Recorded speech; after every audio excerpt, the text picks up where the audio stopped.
Vodka, martini, more i bikini. O Bože daj, daj, daj, Bože daj, da ovakav bude raj. Njemu je plaža najveća njavaža. Ima dubok džep, ima brod, baš je lijep, lijep ko Johnny Depp. I kaže hajdemo, hajdemo brodom u duboko. Jel to stvarno brodić tvoj? Amore mio, ja moram ti reći, odaje bar malo ti veći, to bi bilo to. Al nije Miki, ni pola toliki za more duboko. Amore mio, ja moram ti reći, odaje samo malo, bar malo ti veći, tako mi svega kad sjedem na njega. To bit će brodolom. Ja nisam kriva što teška sam naiva, al to stvarno nije neman što spreman je na sve, jugo, buru, valove.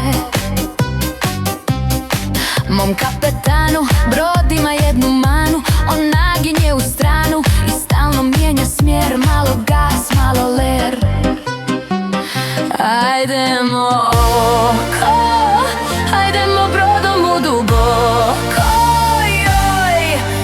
Jel to stvarno brodić tvoj?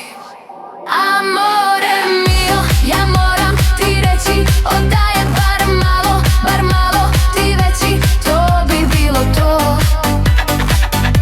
Al nije Miki, ni pola toliki za more duboko. Amore mio, ja moram ti reći, odaje samo malo, bar malo ti veći, tako mi svega kad sjedem na njega. To bit će brodolom.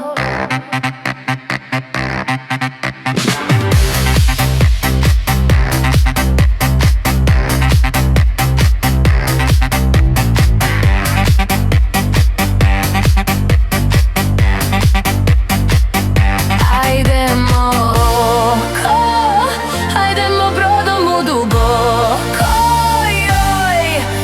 Jel to stvarno brodić tvoj?